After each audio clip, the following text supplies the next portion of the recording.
વિદાય લે તે પહેલા મહત્વના સમાચાર અમરેલીથી મળી રહ્યા છે કે જ્યાં આગળ હજી પણ ચોમાસું જામેલું હોય તે પ્રમાણેના દ્રશ્યો આપ જુઓ। અમરેલી શહેરમાં ધોધમાર વરસાદ, લાંબા વિરામ બાદ વરસાદનું આગમન થયું છે। અમરેલી શહેર અને આસપાસના ગ્રામ્ય વિસ્તારોમાં પણ વરસી રહ્યો છે વરસાદ। અમરેલી સિવિલ હોસ્પિટલના ગ્રાઉન્ડમાં ભરાયા છે વરસાદી પાણી।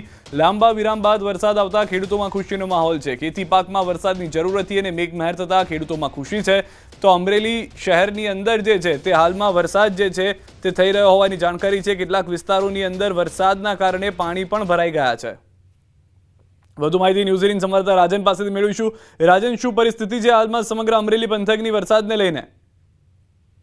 સિદ્ધાર્થ, આમ તો ગઈકાલ રાતથી જ સમગ્ર જિલ્લામાં વરસાદી માહોલ છે। ગઈકાલે રાત્રે પણ બગસરા વિસ્તારમાં ખૂબ સારો એવો વરસાદ પડ્યો હતો, પરંતુ આજે બપોર બાદથી અમરેલી શહેર અને આસપાસના ગ્રામ્ય વિસ્તારમાં ધોધમાર વરસાદ ખાબક્યો છે। ખાસ કરીને અમરેલી શહેરના અનેક એવા વિસ્તારો છે જ્યાં વરસાદી પાણી ભરાયા હોવાની સમસ્યા પણ ઊભી થઈ છે।